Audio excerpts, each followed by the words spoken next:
Agora eu quero saber de vocês sobre, nesse futuro, das eleições em 2026, porque esse período eleitoral ele muda também completamente todo esse jogo. E eu quero saber de você, Elias, o quanto essas eleições elas podem influenciar em decisões que já vão ser tomadas a partir de 2025, da metade para frente, e o quanto isso pode entornar ainda mais esse caldo que a gente está acompanhando. Bom, Evandro, eu acho que o ponto principal que a gente vai acompanhar muito de perto é a questão, por exemplo, do Bolsonaro, né? O processo que ele está, eu particularmente acho que existe uma chance de isso ocasionar em uma prisão, e aí a gente não sabe como é que o país, ou pelo menos o lado da direita, vai se posicionar em relação a isso. Existe essa expectativa, isso muda um pouco como vai ser colocado a questão política para 2026, a relação do Congresso, evidentemente, né? A eleição que a gente tem para 2026 é uma eleição muito importante também para essa estrutura dos partidos, né? Como a gente bem coloca, né? É a eleição que define fundo partidário e fundo eleitoral, então tem essa questão de colocar candidaturas para se disputar. Você tem nomes entrando aí, como por exemplo Gustavo Lima, né? Que se diz candidato à presidência da República, que a gente até leva com uma certa simpatia de graça e etc., mas a gente não sabe o que ponto pode chegar, a que nível pode chegar, né? Então você vê o que eu enxergo hoje para 2026, a direita e o centro-direita, com muitos nomes a gente tem, né? E a esquerda totalmente dependente do Lula, né? Nesse momento atual é isso que a gente consegue enxergar. Então todas essas ações que o governo irá colocar em prática, então ele tem que colocar, né, nesse revés da questão de justamente reformas importantes, a administrativa, é evidente que é a mais importante de todas, para a gente ver se isso vai ter um efeito prático na população e a esquerda consiga manter essa possibilidade de uma eleição, né? A gente fala de eleições de 2026, parecem tão distantes, mas esses políticos eles entram no mandato já pensando no próximo, então por isso que a gente discute tanto. E eu quero saber de você, Priscila, de que maneira que isso pode influenciar decisões tomadas agora, principalmente trazendo esse ingrediente que foi colocado pelo Elias. A direita tem vários nomes, e nomes que dependem agora do que vai acontecer com o Jair Bolsonaro e do que ele também definir como apoio para se posicionarem. Já a esquerda só se fala em Lula. Sim, a gente tem lulismo e bolsonarismo, bem como colocou aqui os colegas, nesse antagonismo, né, que é a rivalidade que as pessoas esperam na eleição. Só que antes de falar até sobre isso, é bom a gente lembrar que o governo Lula, nesses 2 anos que seguem, ele vai ter uma certa dificuldade para devolver à tona essa popularidade que ele tinha pelo cenário não só econômico, mas também o Congresso, a reforma, né, política e também tributária, na verdade. Então, nesse cenário, ele vai ter que vir aqui à tona e falar, dá a cara para bater, falar o que ele vem para o jogo, porque esses 2 últimos anos do mandato dele vão influenciar muito. E quando a gente fala 2026 está longe, não. 2026 já começou a partir do dia 1º. Eu digo isso porque todas as decisões que eles forem tomando a partir de agora vai reverberar, sim, né, em 2026. E, claro, como aqui colocou o Elias, a gente vê a figura da esquerda, né? Vamos colocar uma esquerda mais assim, não colocando o PT em si, com o Lula. E de forma bem lá no fundinho, o Haddad sem um grande protagonismo. Agora, a direita, o que acontece com a direita? Muita gente querendo comer o pedacinho do queijo. Então, e uma série de governadores bem avaliados também, né, só que o que a gente possibilidade. O que a gente tem percebido, Cine? Não sei se vocês também repararam isso. O Caiado é um governador bem avaliado. Já começaram a perseguir de alguma maneira o Caiado. Não sei se vocês também tiveram essa percepção, né, persecutória com relação a figuras que se despontam como eventuais candidatos. Então, a gente tem o Caiado, tem o Zema em Minas, que também, enfim, não é um dos melhores cenários, mas estaria ali na direita. Aí a gente tem o próprio Tarcísio, que não se apresenta como um governador... Talvez seja por isso. Talvez. Porque não quer ser frito? Eu sou partidária... Se a gente abrir os jornais hoje, só se fala da PM de São Paulo e a gente sabe que isso tem alvo, né? Então, por quê? Porque a polícia no estado de São Paulo, você observa, todo mundo fala da polícia do estado de São Paulo, né? Mas a segurança pública que a gente tem mais problema, por exemplo, é na Bahia. Então, a gente tem muito foco em São Paulo, porque funciona, né? E aí eu fico por uma outra pauta. Mas eu acho que tem essa questão persecutória, sim. E o Tarcísio, eu acho que nem é só para que ele não seja alvo, mas também. E por quê? Porque ele é um governador até que bem avaliado, né? E eu acho que ele estaria assim, muito para poder arriscar e brigar com o Bolsonaro nesse cenário, podendo ter aí, né? Se ele recandidatar novamente aqui para o governo, certamente ele vai ser reeleito, ele tem um bom índice, então acho que ele não vem à tona. E para brigar com o Bolsonaro hoje é muito problemático, Cine. Por quê? Porque por causa dessa polarização, ele leva ainda muita gente, muito embora muitos tenham ficado pelo meio do caminho, ele ainda traz muito voto. Haja visto que a maioria das pessoas que foram eleitos, deputados, levaram o nome dele à frente para serem eleitos. Então a gente não pode dispensar a relevância que ele tem, muito embora, como disse aqui o Elias, há um problema a ser enfrentado com essa questão da anistia, enfim, que a gente vai deixar aí para um outro capítulo, que também vai influenciar, porque não podendo ele ser candidato, o que eu acho que vai acontecer, na minha opinião, aí vai começar a briga entre eles, e se começa a briga entre eles, a esquerda acaba ganhando, acaba levando, em virtude da briga, a vida na direita. E Jason, sob o ponto de vista de medidas populistas, de que maneira que elas emergem quando há uma eleição nacional à vista? Sempre. Todo ano de eleição nós temos medidas populistas, aí a descrença do mercado de que vai haver uma contenção de gastos em 2026. Esse é um dos maiores problemas que nós temos agora. E a questão da disputa política já está sendo discutida agora, e é aquilo que eu digo, o governo ele perdeu essa oportunidade, porque o governo Temer talvez tenha sido um dos únicos governos em que ele fez aquilo que seriam medidas impopulares, mas ele não conseguiu se eleger porque ele já era nominalmente impopular. O Temer, ainda que seja um arquiteto político soberbo, considerando as características típicas do métier político brasileiro, ele não é uma pessoa popular, aquela empáfia, aquela coisa, aquela fala meio rebuscada, aquela coisa, não tem apelo popular no Brasil. Se ele fosse essas figuras mais enigmáticas que nós temos no Brasil, talvez ele conseguisse se transferir melhor, uma parcela da população ficou como traíra, também aquela história toda. Mas um governo, o problema do governo do Lula agora é essa excessiva ideologização das pautas macroeconômicas. Se não, como no primeiro mandato do Lula, eu bato de novo na tecla, se não houvesse ideologia na questão econômica, como foi o primeiro mandato Lula, ele se reelegeria com facilidade, a esquerda se reelegeria com facilidade. Porque não entregaria inflação, entregaria crescimento econômico, entregaria calma nos mercados, dólar em queda, tudo isso. Mas insiste em pautas, insiste em agradar a claque, e a claque é minoria. E o governo não conseguiu entender ainda. E teve também o elemento corrupção que melou tudo isso, né? Exato. Então, não, estou falando do governo atual. Ah, sim. Do governo atual. Ele não entendeu ainda que se ele jogar um antimofo nas pautas ali e conseguir trazer pautas mais modernas, com bom senso em termos econômicos, ele conseguiria se reeleger com relativa facilidade. E outra coisa, a pauta ideologizada econômica nos fez nos voltarmos para a China de maneira mais acelerada. A China tem um desafio nos próximos 2 anos terrível.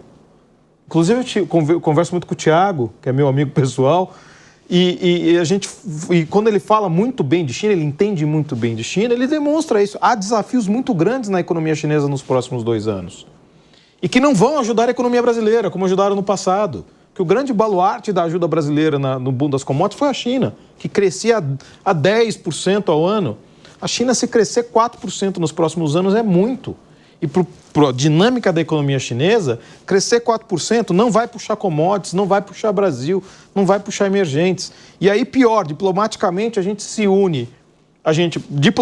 Os erros diplomáticos do Brasil. Antes da eleição, nós chamamos o presidente eleito dos Estados Unidos de nazista, e nos unimos ao Irã, à Rússia, ao eixo, quase que o eixo do mal. Parece que nós entramos num desenho animado e nós somos os inimigos.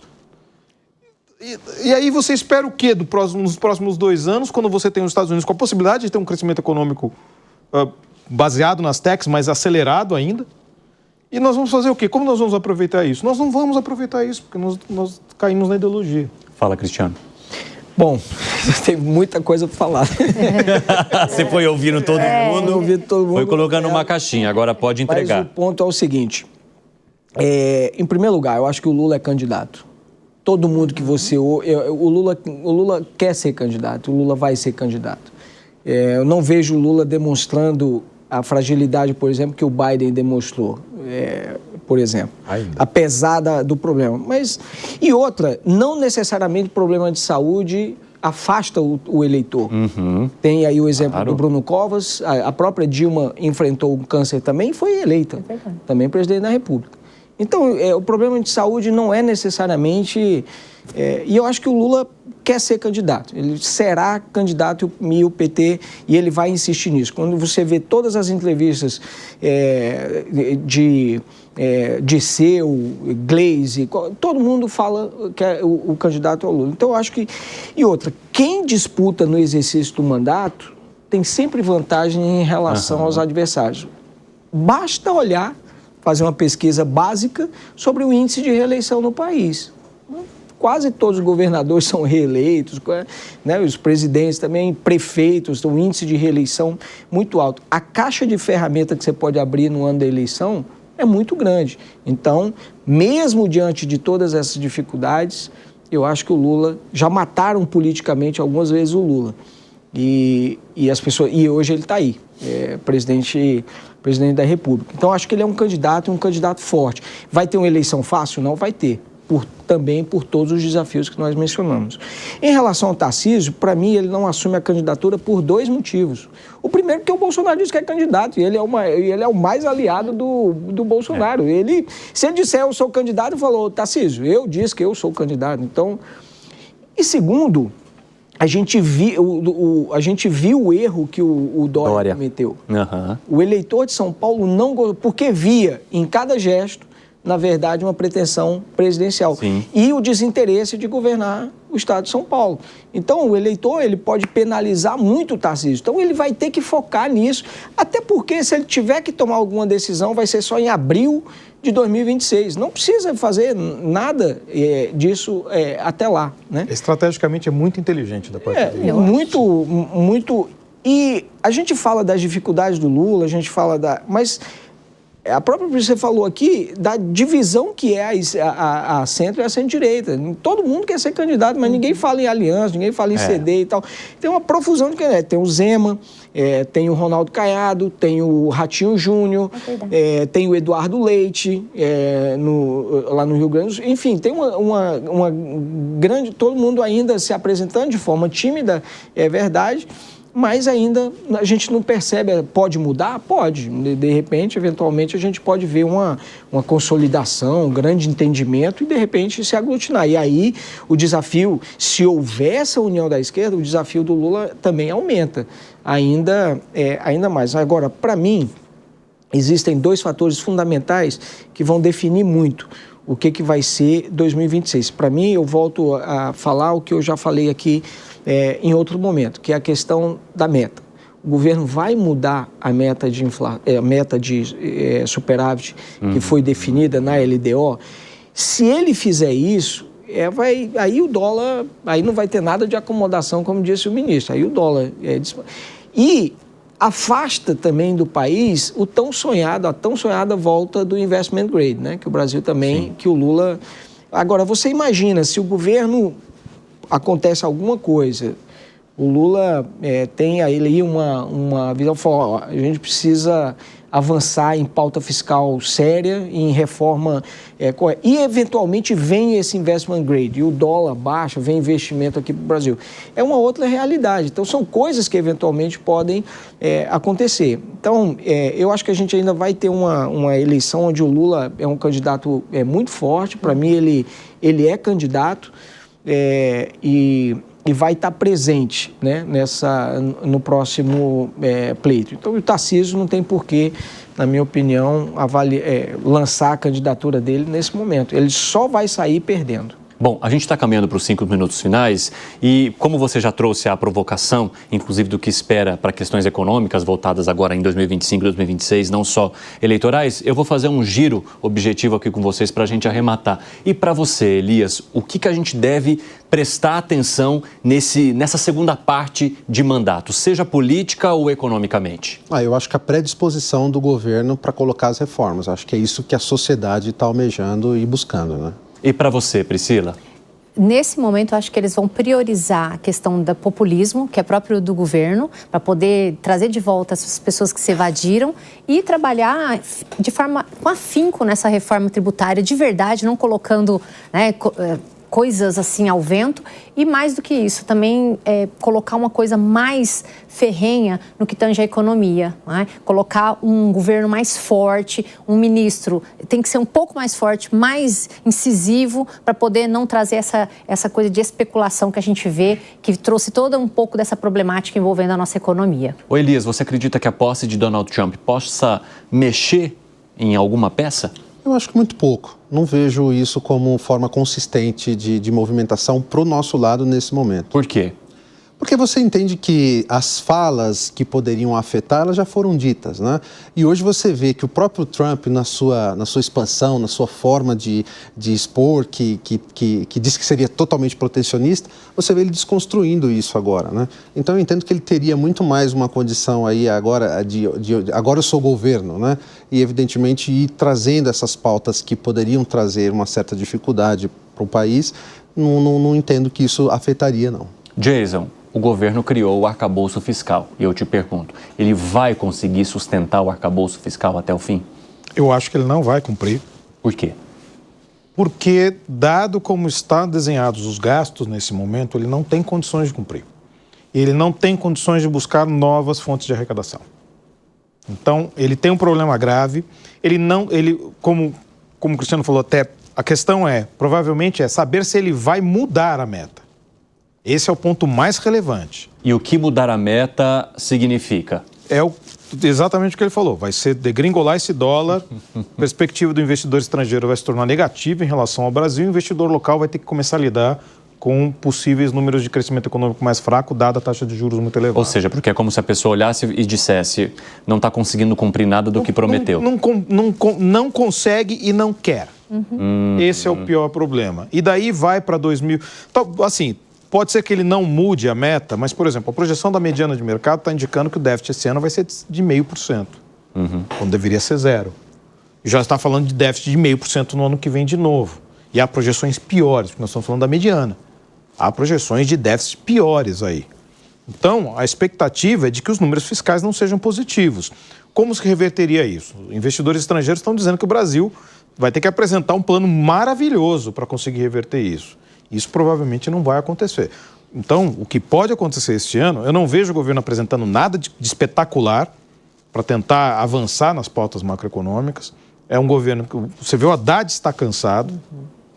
O presidente Lula está cansado, talvez realmente ele precisasse, ainda que ele tirar férias de 20 dias no meio da situação atual, seria o equivalente a um ministro da Defesa dos Estados Unidos tirar férias no meio da crise dos mísseis nucleares, mas tudo bem.